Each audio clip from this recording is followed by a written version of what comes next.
Uh, Welcome to this special press conference on Operation Sindoor. We will begin with opening statements by the three senior officers to my right here who have been directly overseeing operations during Operation Sindoor.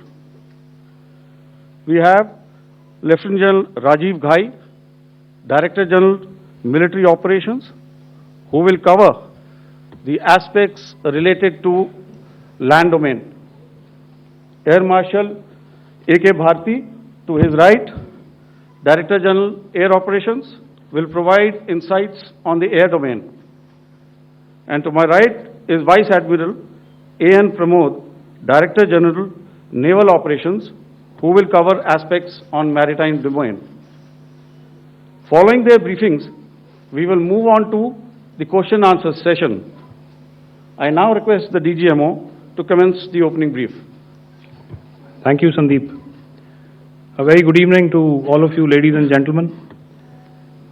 You are all by now familiar with the brutality and the dastardly manner in which 26 innocent lives were prematurely terminated at Pahalgam on the 22nd of April. When you combine those horrific scenes and the pain of the families that the nation witnessed with numerous other recent terrorist strikes on our armed forces and defenseless civilians, we knew that the time had arrived to make yet another compelling statement of our resolve as a nation. Operation Sindoor was conceptualized with a clear military aim to punish the perpetrators and planners of terror and to destroy their terror infrastructure. What I do not state here, of course, is the often stated determination of India and its intolerance to terror. It set into motion a very diligent and microscopic scarring of the terror landscape across the borders and the identification of terror camps and training sites. The locations that emerged were numerous, but as we deliberated more, we realized that some of these terror hubs were now bereft of any presence and had preemptively been vacated, fearing retribution from us. There was also a term of reference and our own binding, self-imposed restriction to target only terrorists and thus prevent collateral damage. There were 9 camps that you are now all familiar with, which were confirmed by our various intelligence agencies to be inhabited. Some of these were in POJK, while there were others that were located in the Punjab province in Pakistan. Nefarious places such as Muridke, the hub center of the Lashkar-e-Taiba, has over the years bred infamous characters such as Ajmal Kasab and the likes of David Headley.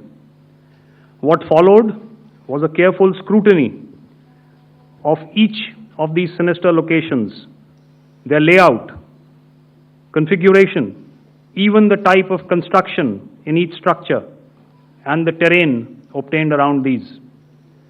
This was with an obvious intent to deduce and identify the exact vector that was required for their neutralization, as also the eyes in the sky that we would send up to ensure that we brought back evidence that we had indeed targeted what we set out to.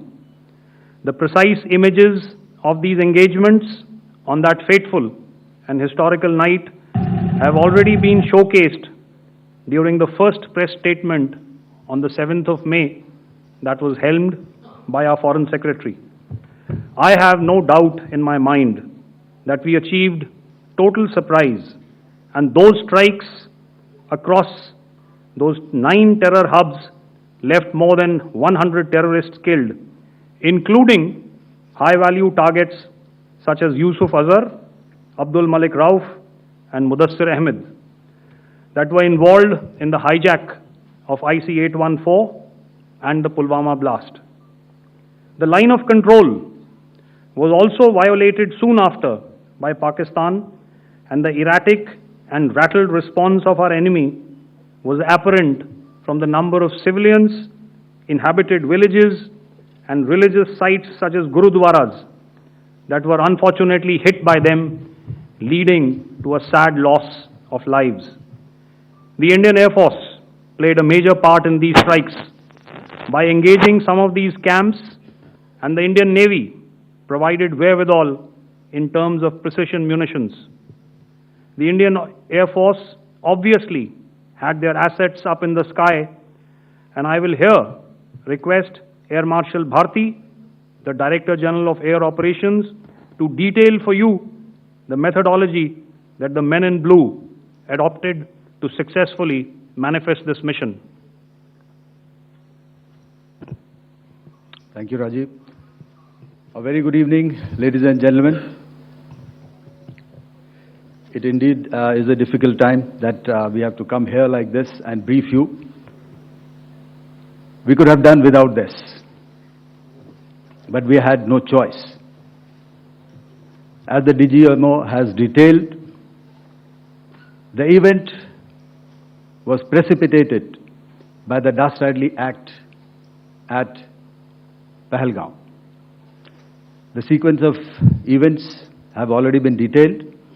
We carefully selected the targets, and out of the 9 selected targets, the target systems that were given to the Indian Air Force were the notorious training camps at Bhavalpur and Muridke, these being further from the international boundary.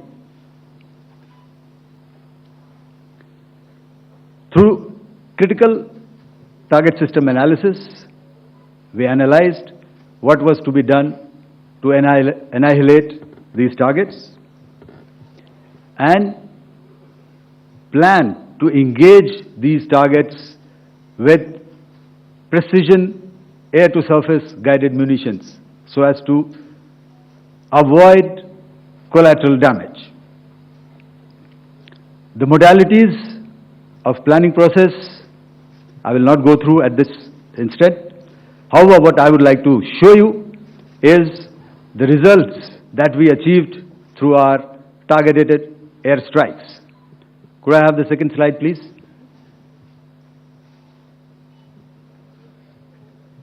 Yeah, change, please.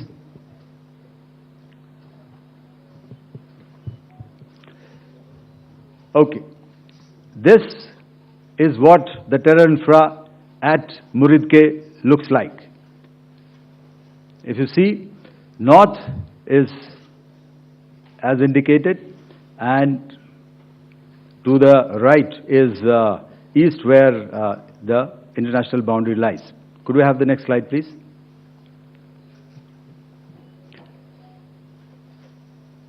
Orientating. Just go back to one slide. Okay. Please have a look at this red building, the series of buildings out here, and this empty ground. Next. If you relate, the empty ground is here, and you see this is the first weapon that is impacting. This is the impact point number 1 on Muridke training camp with our precision guided weapons on early morning 7th. Next, please. Keep your eyes glued for the second weapon coming in and the second impact on the selected target point. Next slide, please.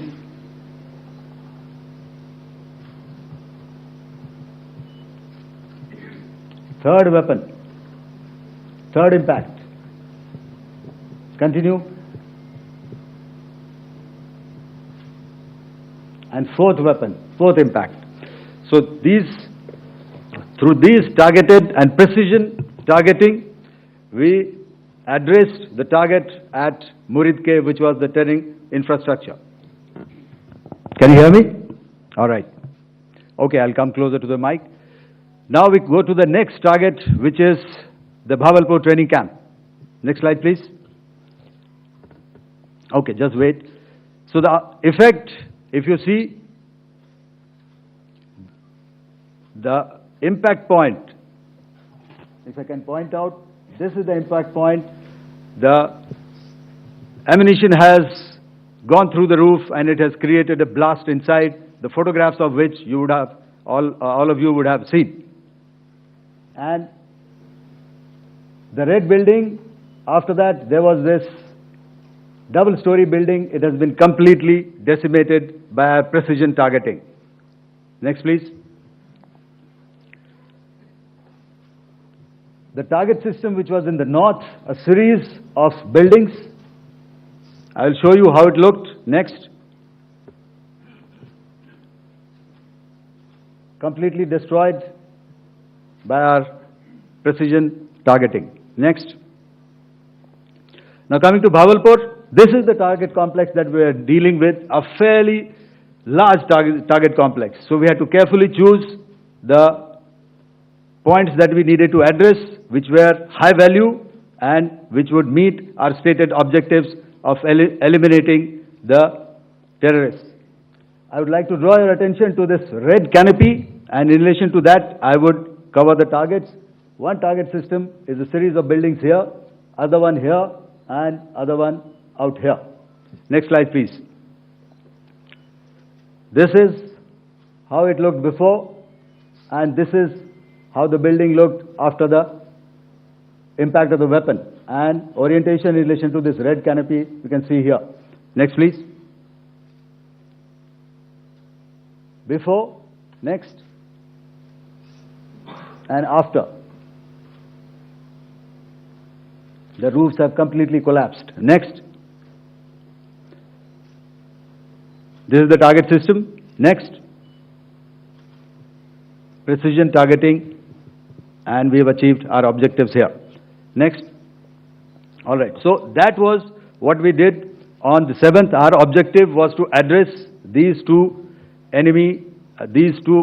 terrorist camps, and that we did with precision. And thereafter, we maintained a robust air defense posture, because remember, our objective was to target the terrorists and terrorist infrastructure, not any other infrastructure, not the Pakistani military, not the Pakistani any other infrastructure. So that is what we have maintained on the 7th of May.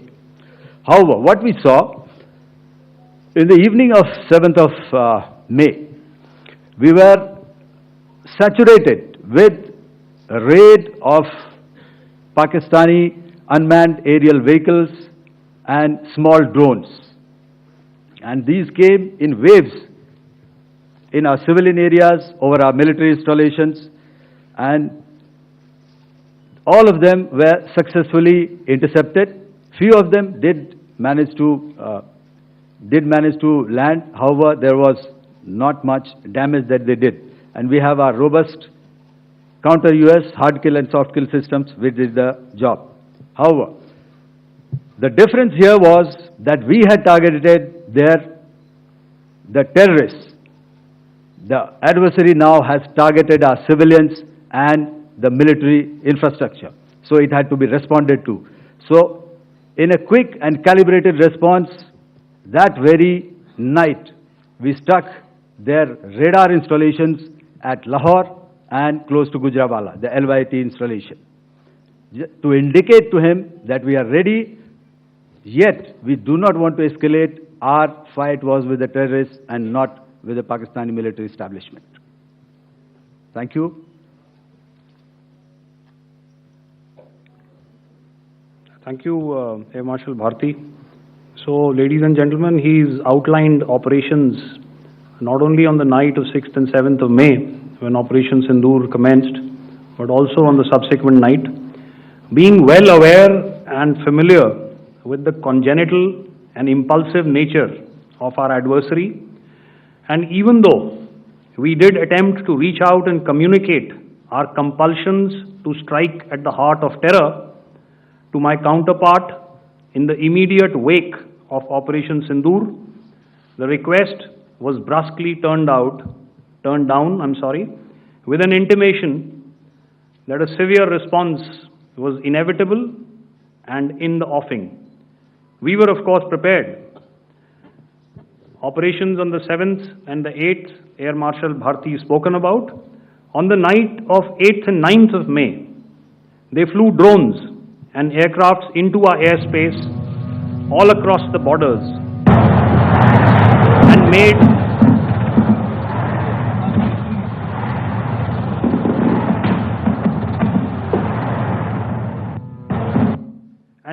largely unsuccessful attempts to target numerous military infrastructure. Violations on the line of control by Pakistan also commenced yet again and precipitated into fierce arty engagements. The air operations on the night of 8th and 9th of May, I'll yet again request the DG Air Operations to cover.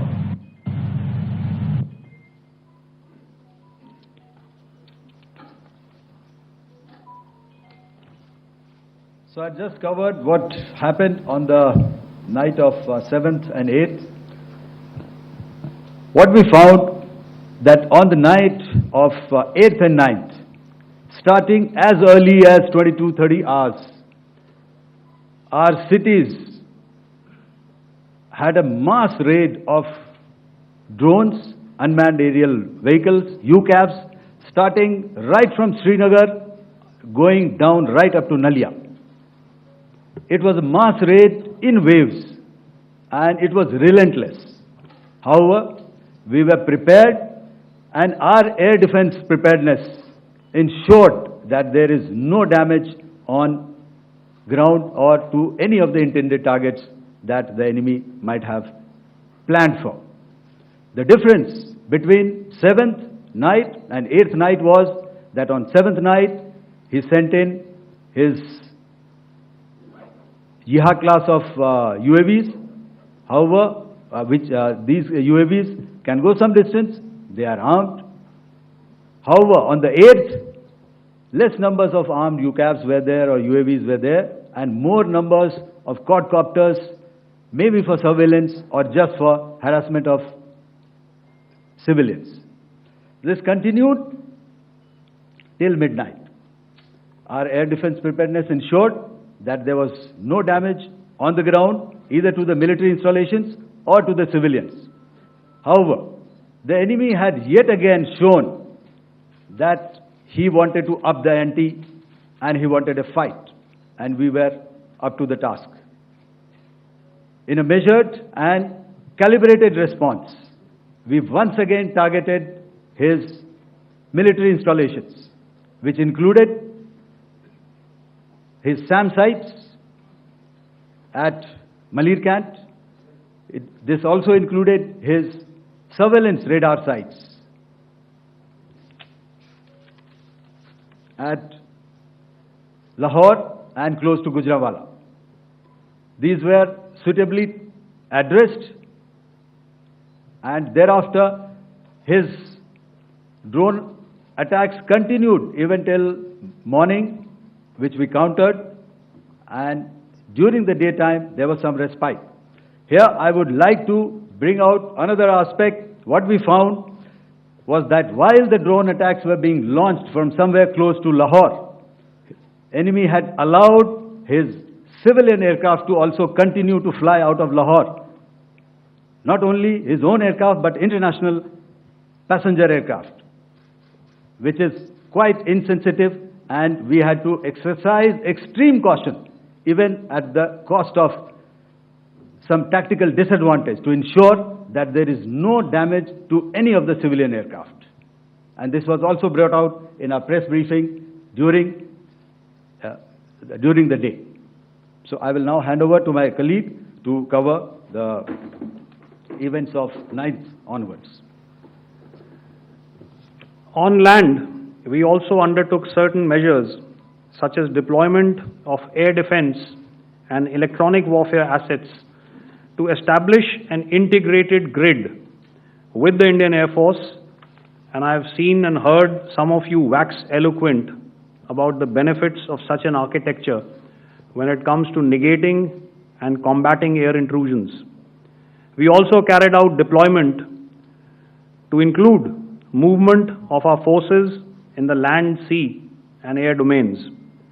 The night of the 9th and the 10th of May saw similar intrusions by drones and aircrafts, and this time there was a concerted effort to target airfields and some very, very important logistic installations, albeit yet again unsuccessful and denied gallantly and efficiently, I must say, by the integrated Indian Air Force and Indian Army Air Defense. We further strengthened our deployment and also initiated some pressure points to send a very clear and unambiguous message to the other side to desist from any misadventures on land. Some of the airfields and dumps saw repeated attacks in waves from the air. All were thwarted. The Pakistan Army has reported to have lost approximately 35 to 40 personnel in artillery and small arms firing on the line of control between the 7th and the 10th of May. What the other side had probably also not reckoned with was the speedy and precise turnaround and hit back by the Indian Air Force. And I will yet again ask Air Marshal Bharti to speak about these significant and game-changing strikes. I will thereafter request Vice Admiral Pramod, my colleague and Director General of Naval Operations, to tell us about some very telling naval maneuvers in the Arabian Sea that exerted pressure on the night of 9th and 10th of May. Over to you, sir. Thank you. Commencing about 2000 hours, that is 8 p.m. local time, on 8th of May, several Pakistani unmanned aerial systems, drones, combat vehicles attacked multiple IF bases. These included Jammu, Udhampur, Pathankot, Amritsar, Bhatinda, Nal, Dalhousie, Thois, Jaisalmer, Uttarlai, Falodi, Nalia. These were almost simultaneous and they came in waves. All our AD guns and other systems were waiting for them. All these waves were neutralized by our trained crew using the air defense systems that they have, and also some of them were utilized using our legacy systems like Pechoras and IF Summer, which we have recently acquired. And some were neutralized by the Garud snipers. There was no damage on ground from these incursions and these mass raids, if I could call them, from the Pakistani side. However, following these relentless attacks on our air bases, on our forward positions, and on our civilian targets, this was time to convey some message to our adversaries. And therefore, a decision was taken to strike where it would hurt. And towards that, in a swift, coordinated, calibrated attack, we struck his air bases, command centers, military infrastructure, air defense systems across the entire Western Front. The bases we struck include Chaklala, Rafiki, and mind you, Chaklala is Islamabad. Rahim Yar Khan, Sakar, sending a clear message that aggression will not be tolerated.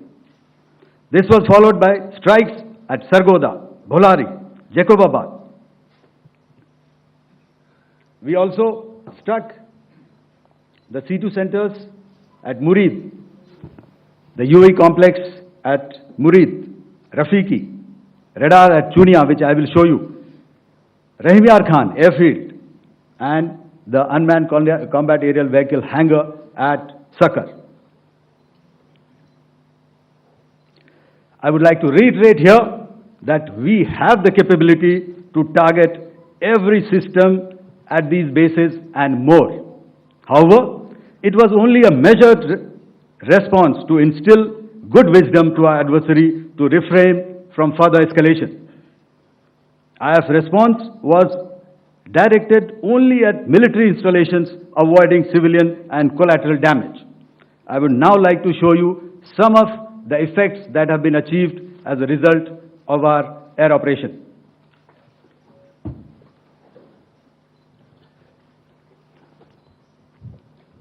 Here is the Pasrur air defense system, if you could see.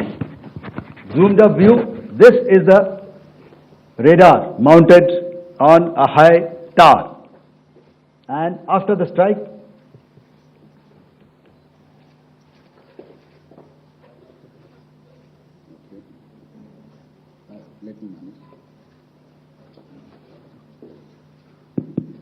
thank you. Can you hear me? Yeah, thank you.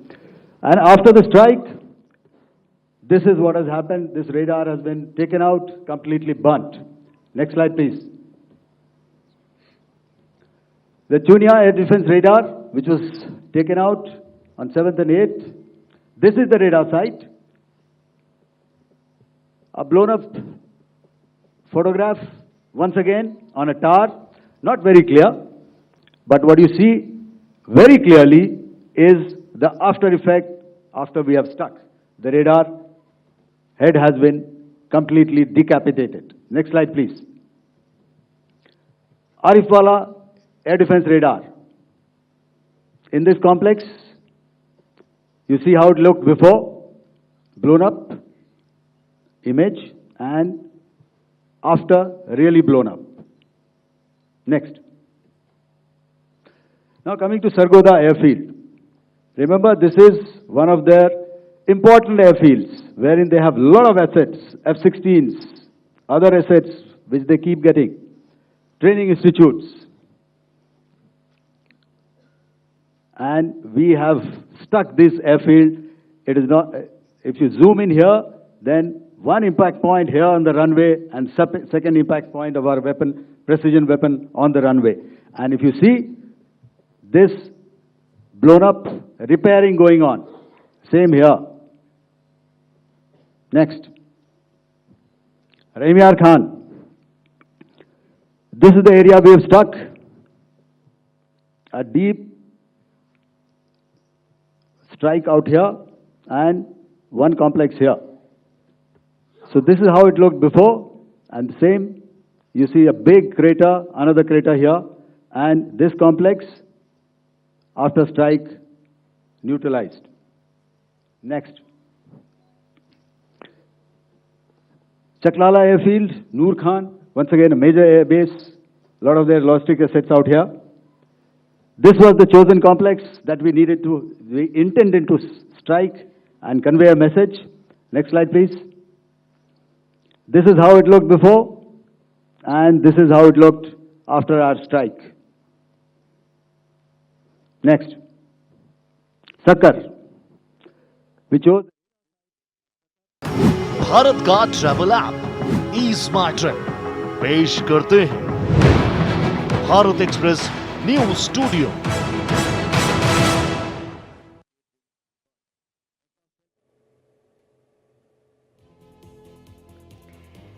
Is my trip Bharat का इसका news studio. नमस्कार, मैं हूं श्रद्धा और सीधे रुख करेंगे सेना की प्रेस कॉन्फ्रेंस का।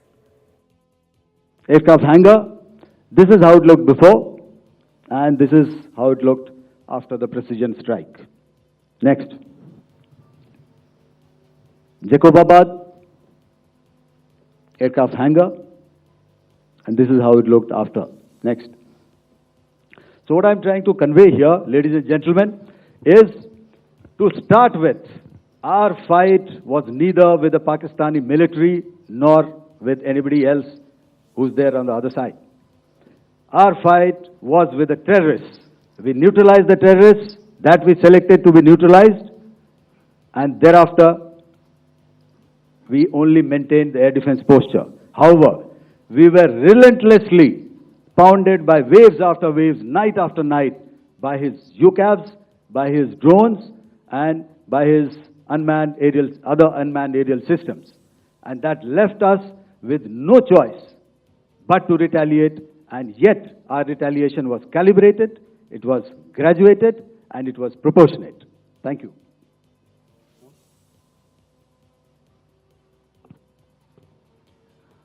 Good evening, ladies and gentlemen. In the aftermath of the cowardly attacks on innocent tourists at Pahalgam in Jammu and Kashmir by Pakistani-sponsored terrorists on 22nd April, the Indian Navy's Carrier Battle Group, surface forces, submarines and aviation assets were immediately deployed at sea with full combat readiness in concert with the joint operation plan of the Indian Defence Forces. You may be aware that we tested and refined tactics and procedures at sea during multiple weapon firings in the Arabian Sea within 96 hours of the terrorist attack. The aim was to revalidate our crew, armament, equipment, and platform readiness to deliver various ordnance on selected targets precisely. Thereafter, our forces remained forward deployed in the Northern Arabian Sea in a dissuasive and deterrent posture with full readiness and capacity to strike select targets at sea and on land, including Karachi at time of our choosing. The forward deployment of the Indian Navy compelled Pakistani naval and air units to be in a defensive posture, mostly inside harbors or very close to the coast, which we monitored continuously. The Indian Navy maintained seamless maritime domain awareness throughout the duration and was entirely aware of the location and movement of Pakistani units. In effect, we had and continue to have good battle space transparency using our maritime domain awareness grid. As you are aware, our response has been measured, proportionate, non-escalatory, and responsible from day one. Accordingly, the calibrated approach considered all options, including the ability of the Indian Navy for offensive action from and at sea. As part of this escalation control mechanism, the application of force by the Navy was planned in a synchronized manner in coordination with the Army and Air Force, the highlight being teams from the three services working closely in an integrated manner. Along with the kinetic actions by the Indian Army and Indian Air Force, the overwhelming operational edge of Indian Navy at sea contributed towards Pakistan's urgent request for a ceasefire yesterday. As we speak, Indian Navy remains deployed at sea in a credible deterrent posture to respond decisively to any inimical action by Pakistan or Pakistan-based terrorists. Thank you. Samno Varna, Jai Hind. Now I'll hand over to Director General Military Operations for further proceedings. Ladies and gentlemen, on the 10th of May, in the morning, even as we were getting into a huddle to wargame the events of the previous night, a routine exercise, I received a message on hotline from my counterpart in Pakistan seeking my willingness to communicate. Since our initial aim was to strike at terror camps, and all our actions in the subsequent days were in response to the intrusions and violations by the Pakistan Air Force and its army, it was decided that I would indeed speak with my counterpart. You are already aware, I've seen it being covered on national television, that my communication with the Pak DGMO was conducted at 15:35 hours yesterday and resulted in cessation of cross-border firing and air intrusions by either side with effect from 1700 hours 10th of May, after he proposed that we cease hostilities. We also decided to further speak on the 12th of May, that's tomorrow, at 1200 hours, to discuss the modalities that would enable the longevity of this understanding. However, disappointingly, and must I add, expectedly, it took only a couple of hours for the Pakistan Army to violate these arrangements by cross-border and across the line of control firing, followed by drone intrusions across the expanse of the Western Front through last night and in the early hours of the morning today. These violations were responded to robustly and dealt with as they must be. We have earlier today sent another hotline message to my counterpart highlighting these violations of the understanding between the DGMOs on the 10th of May and our firm and clear intent to respond to these fiercely and punitively, if repeated tonight, subsequently, or later.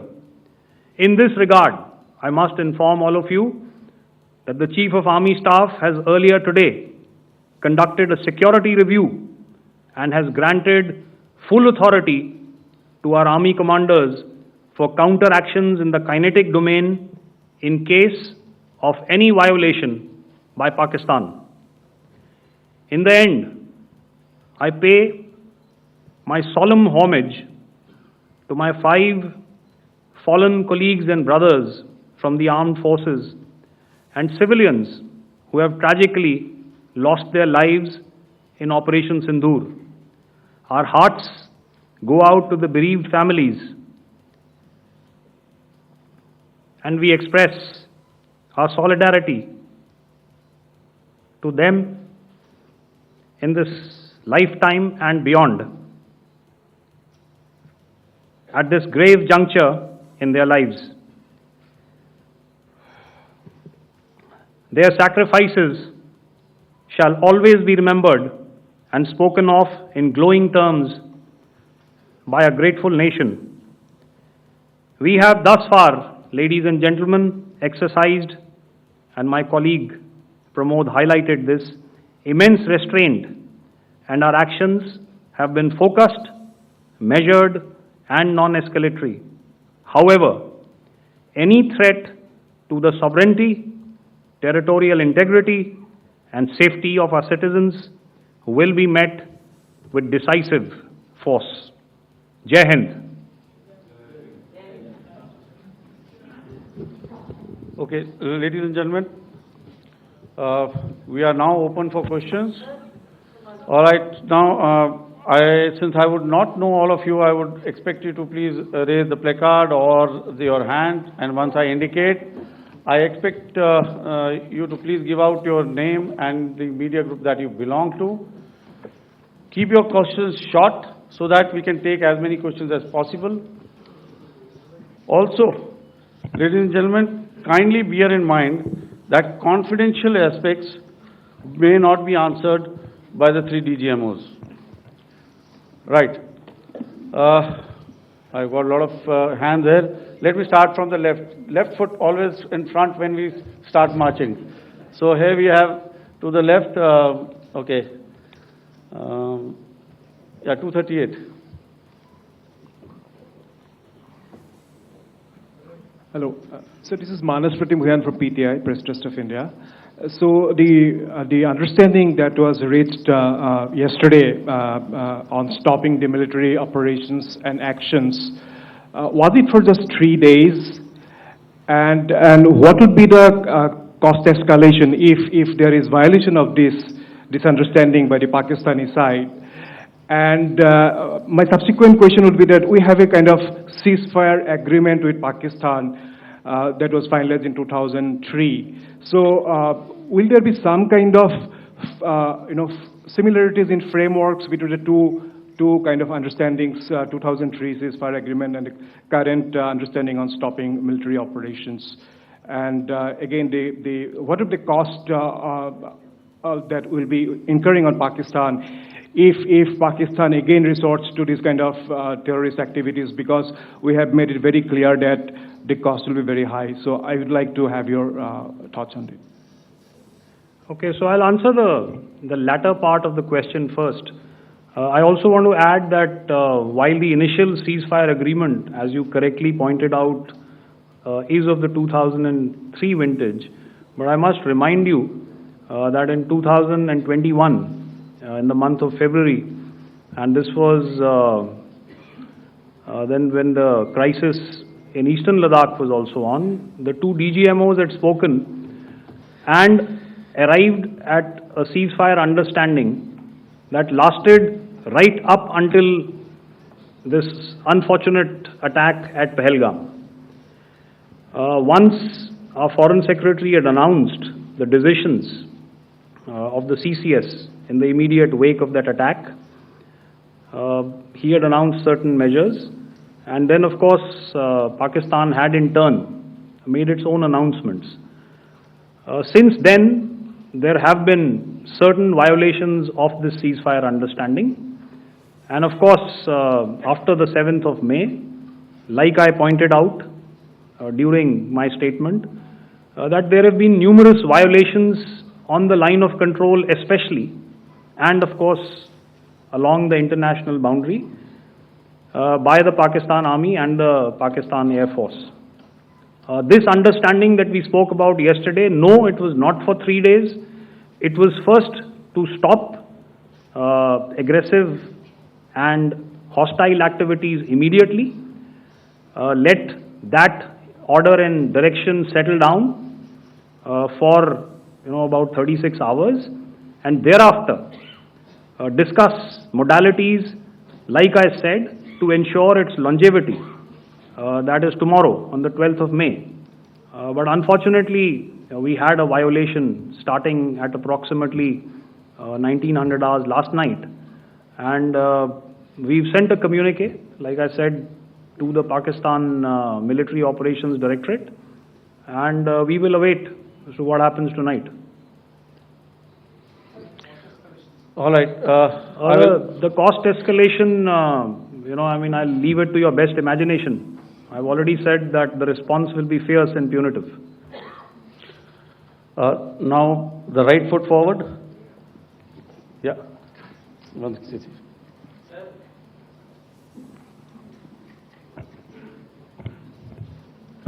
Sir, I am Ajit Dubey from ANI, sir.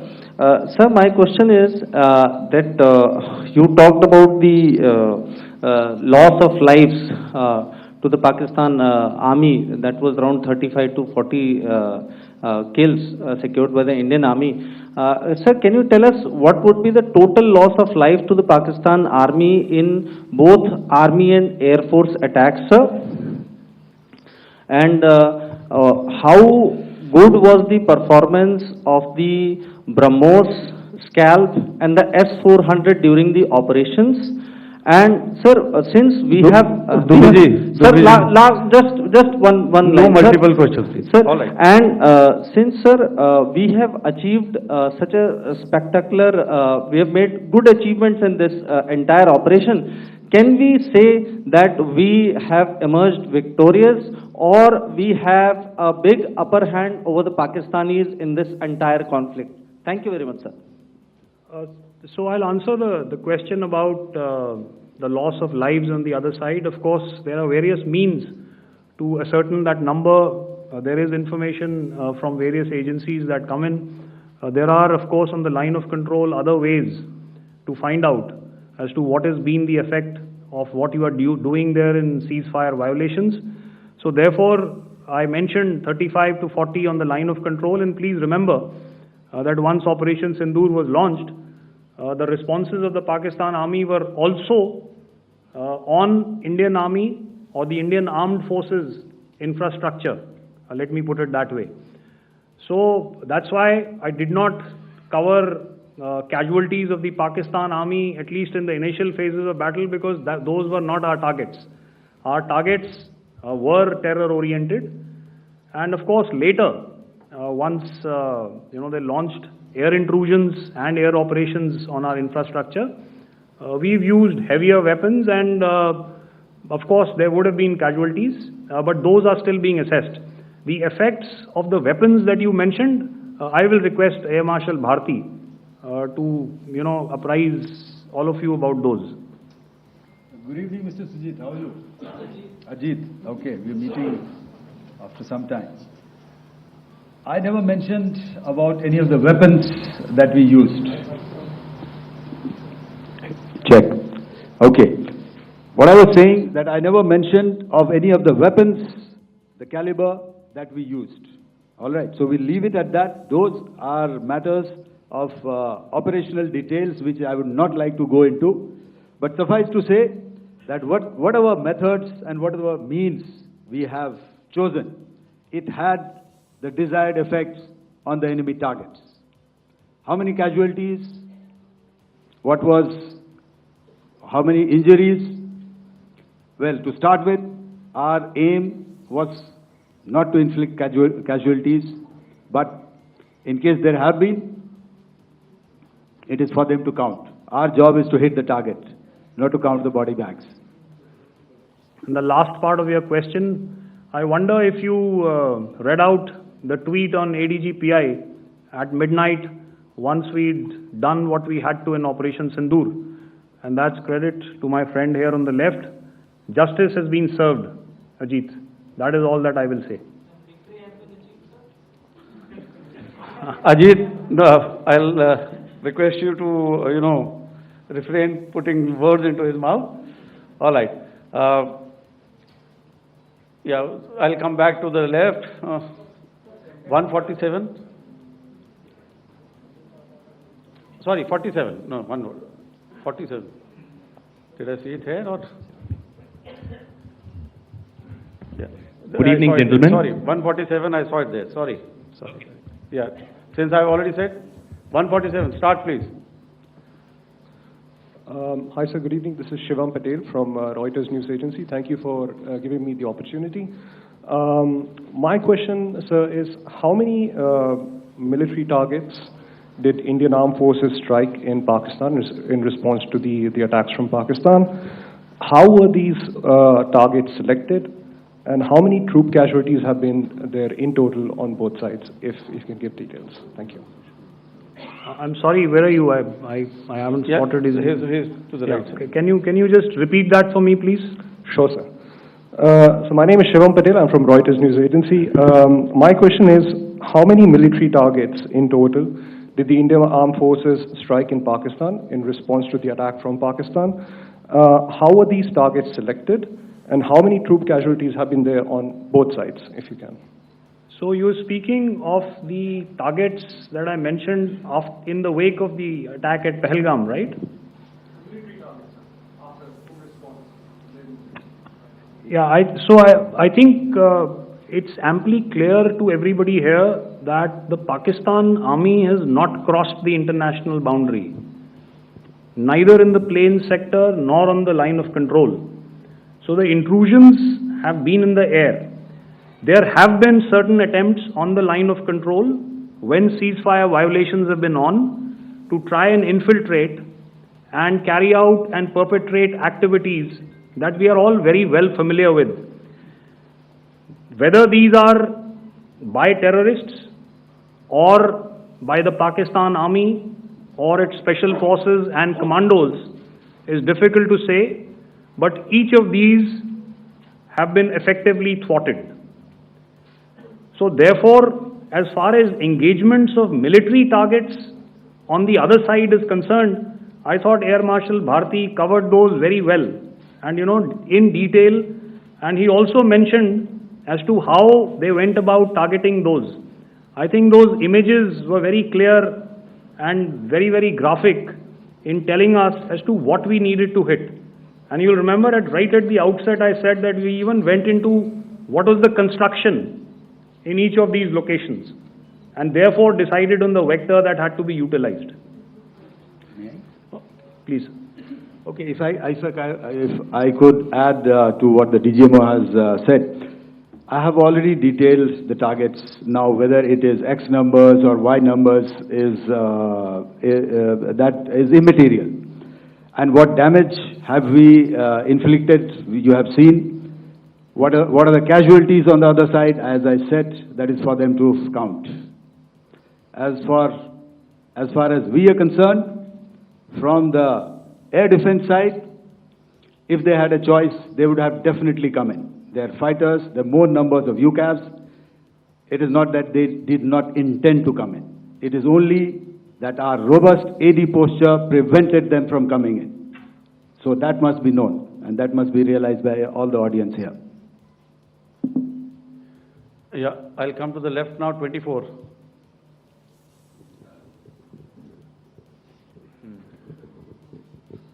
Good evening, sir. This is Unbiased from Z. Sir, I wanted to know on the first briefing, which was done by FS and two representatives from Air Force and Army, you showed a list where there was 21 places in that list. You have stuck 9. Are more operations going to be held? Is Operation Sindoor still on? And the second question, thank you, sir. Thank you so much. And also, I want to congratulate all three of you for a fantastic operation that you guys have done. Thank you so much. Thank you so much for that one question. Yeah. Sir, the question. Unfortunately, Rath, is that your name? I'm sorry. As far as operational details are concerned, I am not in a position to share those right now. Sir, next is from 17. Sir मेरा नाम अंजू निर्वाण है TV9 Bharatvarsh से। Sir मेरा सवाल ये है कि ऑपरेशन सिंदूर में हमारी जो इंडियन नेवी है उसके बारे में सर थोड़ा सा बताएं कि किस तरह की उसकी भूमिका रही, क्योंकि हमने इस दौरान सर देखा कि बहुत सारी स्पेकुलेशन भी रही और ये बोला गया कि कराची तक हमारी नेवी ने ऑपरेशन किया है। तो सर इस पर थोड़ी सी क्लैरिटी चाहिए। और सर हमने कौन कौन से फाइटर एयरक्राफ्ट डाउन किए हैं, अगर उसका भी थोड़ा सा क्लैरिटी मिल जाए तो अच्छा रहेगा। तो मैं आपका पहले सवाल का जवाब दूंगा। I will make few sentences and leave it for your imagination. First of all, as I mentioned, we have quantitative and qualitative edge to deliver a massive blow to our adversary, and we completely dominate in the maritime front. Indian Navy's action is part of the escalation ladder mechanism which we have worked out amongst 3 services. This time, if Pakistan dare take any action, and Pakistan knows it, what we are going to do. That's all. Okay. आपके सवाल का जवाब मैं पहले दे चुका हूं। आपके सवाल का जवाब मैं पहले दे चुका हूं, इसलिए मैं बस उस तक ही सीमित रखूंगा और इतना कहना चाहूंगा कि आने वाले दिनों में आपको खुद ही पता चल जाएगा और ऐसी बातें छुपी नहीं रहती हैं, तो पता चल जाएगा। So at this time we'll just let it be. Okay, ladies and gentlemen, we have 1 or 2 more questions, sir. So please, they are going to be outside. You can speak to them there also. 104.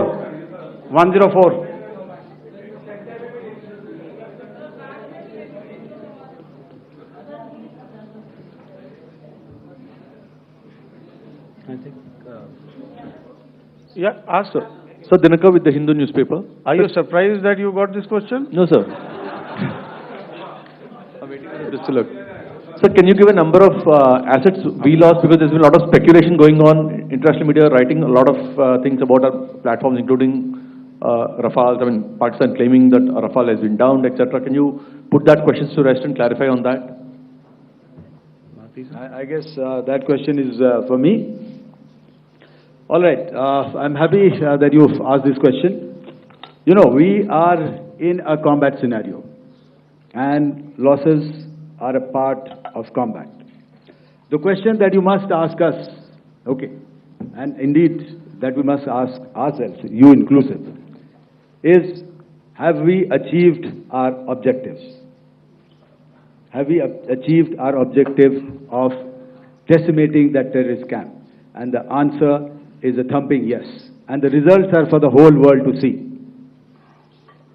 As for the details, what could have been, how many numbers, which platform did we lose? You know, at this time, I would not like to comment on that because we are still in a combat situation. And if I comment on anything, it will only be advantage adversary. So we don't want to give him any advantage at this stage. All I can say is that we have achieved our objectives that we selected, and all our pilots are back home. Thank you. Okay, hold, please don't, please be civil here. So we'll have 220 now. Hello sir, this is Anita Chaudhary sir from Swadesh newspaper. मेरा सवाल है, क्योंकि ये हमारे जो पहले जो action रहा वो आतंकवाद के खिलाफ रहा, तो आतंकवाद में अजहर मसूद की तरफ से एक बयान जारी किया गया था जिसमें उन्होंने कहा कि हम इसका बदला लेंगे और जहाज जहाज रुलाएंगे। तो क्या अगला, अगर खुदा न खास्ता अगला टेरर अटैक किसी भी तरह का होता है, तो क्या उसे एक्ट ऑफ वॉर में हमारी तरफ से लिया जाएगा और उसका क्या माकूल जवाब दिया जा सकता है? मेरा इसमें सिर्फ एक ही जवाब है आपके लिए कि हमने अपनी कार्रवाई करी। हमने उसके बाद मैंने अपने स्टेटमेंट में भी बताया कि ये कम्युनिकेट करने की कोशिश करी कि हमने इस तरीके से ये जो स्ट्राइक्स हैं वो क्यों की। लेकिन जो हमारा एडवर्सरी है उसने जैसे मुनासिब समझा वो कार्रवाई करी। तो आपने देखा कि ये जो एक्टिविटीज़ चल रही हैं 3-4 दिन से, ये कोई वॉर से कम नहीं है। नॉर्मल सर्कमस्टांसेस में एक दूसरे देश की एयरफोर्सेस हवा में नहीं उड़ती हैं और एक दूसरे के ऊपर स्ट्राइक्स नहीं करती हैं। हर रात इंट्रूजन्स नहीं होते हैं। लाइन ऑफ कंट्रोल पर सीज फायर वायोलेशंस, आपके एक साथी ने सवाल पूछा था शुरू में, एक सीज फायर अंडरस्टैंडिंग था, वो भी जा चुका है। उस सीज फायर अंडरस्टैंडिंग के जाते जो फायरिंग हो रही है लाइन ऑफ कंट्रोल में, उसमें घुसपैठ की कोशिश हो रही है। आमतौर पर ये घुसपैठ लाइन ऑफ कंट्रोल में टेररिस्ट करते हैं, लेकिन हमें इंफॉर्मेशन है कि हो सकता है ये पाकिस्तान आर्मी की टोलियां भी हों जो हमारे पोस्ट के ऊपर खामी पहुंचाने की कोशिश कर रही हैं। तो ये सारी एक्टिविटीज़ तो वॉर में शामिल हैं। तो ये कहना मुश्किल है कि आगे क्या होगा, वो स्पेक्यूलेटिव जोन में आ जाता है और मैं स्पेक्यूलेट नहीं करना चाहता हूँ। हर एक सिचुएशन अलग होती है और उससे एक तरीके से डील किया जाता है। सर मैं एक सवाल इसका मैं जवाब देना चाहता हूँ, 1 मिनट। सो जो मिलिट्री होता है, our main job is to prevent war and maintain peace and stability. So it is not that our response is a graded response. That means अगर किसी ने किया तो उसको ग्रेडेड उसमें किया। जैसे टेररिस्ट एक्शन हुआ तो what we did is the terrorist action and we destroyed all the terrorist camps. उसके बाद आपने देखा कि उनने थोड़ा सा कोशिश किया तो हमारे एयरफोर्स एंड आर्मी ने क्या किया, तो मिलिट्री टारगेट्स हैं उनके ऊपर थोड़ा। So our aim is to maintain peace and tell that our adversary that you do this and the response will be bloody. Okay, now as per the, please, we'll have 166 and 25, and after that, no more, please. Sir, this side. Ladies and gentlemen, please maintain, I request you to please be quiet. Jal Ghai? No. This side, sir. We have only two questions left, 166. Yeah, please ask. Sir, I'm Rahul Singh from Hindustan Times, sir. So you were totally on top of the game in the kind of losses you've inflicted on the enemy. I mean, we saw the slides and everything. So it kind of comes across that you were batting it 99 and you decided to declare your innings. What are your thoughts on that, sir? And Do you think, are you weighing the option of the Pakistan army using this time, buying this time of the so-called ceasefire or the understanding? And you talked about how they could not be trusted. So buying time to kind of build up their war reserves, getting stuff from their friends like Turkey or China, are we considering that possibility, sir? Look, see, the call came from the Pakistani side to speak about cessation of hostilities. What pauses mean during such conflicts is known to everybody. I don't want to go into the pros and cons of how preparation for war is made.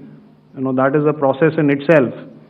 But I think my senior colleague here, the DG Air Operations, spoke, or he alluded at least, to what this operation was precisely and specifically meant for.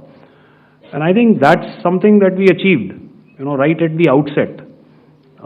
Had we had the option not to go further, we probably wouldn't have. But we've been compelled to be in this situation. And as you've seen, the armed forces of India, and you've got the three Director Generals sitting here, we are always prepared to face any eventuality. And like I said, that's for the sovereignty, the territorial integrity, and the safety of our citizens. So whatever has to be done will be done. I'm not so concerned about what Pakistan will do in this time. I'm only concerned about what we will do. We have a roadmap and a plan, and we will follow it diligently, and we will follow it to the T. That's the contention that I want to make here today. Ma'am, please. Okay, the last question, and ma'am, 25.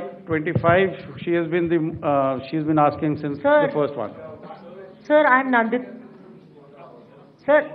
She's not asking a question. Sir, I'm Nandita Dagar, DAGAR from DD News and DD India. Sir, I wanted to ask you that my question is to General Ghai. Sir, you spoke to your counterpart yesterday and the Pakistani counterpart. Sir, what is the Indian Army's assessment that despite that agreement, that talk that you had, despite that agreement coming into effect at 1700 hours yesterday, why did they violate it? And number two, yesterday at the joint Defense Ministry and Foreign Ministry briefing, Wing Commander Vyomika Singh and Colonel Sophia Qureshi had told us that we have cited the Pakistani troops amassing at the borders and at the LOC. Sir, has that situation changed? Have they withdrawn? And sir, if in case, despite now there is a lull, of course, but if tonight again, if the enemy again carries out shelling and aerial intrusions through drones, what is going to be our response, sir? Thank you. So, without outlining the specifics of that response, I've already made it clear that there will be a response, and it will be fierce and it will be punitive.